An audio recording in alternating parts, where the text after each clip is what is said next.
প্রিয় দর্শক, আপনারা দেখছেন পিসি নিউজ বাংলা। সমুদ্র উপকূলবর্তী এলাকা মন্দারমণির বিভিন্ন এলাকায় এই শীতের সময় কচ্ছপরা ডিম পাড়তে আসে সমুদ্রের পাড়ে। তখনই শিকারীরা কচ্ছপগুলিকে ধরে বিক্রি করে। কিছু চোরা শিকারীরা ধরে আনে এবং একটি জায়গায় ওদেরকে রাখে। গোপন সূত্রে খবর পেয়ে প্রশাসন তৎপর হয়ে কচ্ছপগুলিকে বাঁচিয়ে সমুদ্রে ছেড়ে দেয়। এটা কিন্তু আমাদের ফরেস্ট ডিপার্টমেন্ট থেকে শুরু করে, মৎস্য দপ্তর থেকে শুরু করে, পুলিশ প্রশাসন থেকে শুরু করে প্রতিনিয়ত নজরদারি রয়েছে। এই প্রজাতিকে নষ্ট করা যাবে না।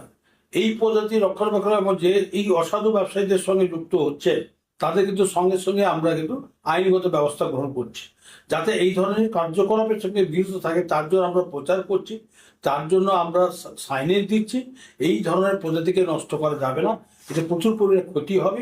নিজের ব্যবসার বিজ্ঞাপন দিয়ে পৌঁছে যান লক্ষ লক্ষ মানুষের কাছে।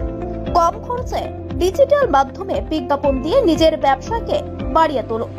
পিসি নিউজ বাংলা পোর্টাল চ্যানেলটিকে ফলো করুন, লাইক করুন, শেয়ার করুন।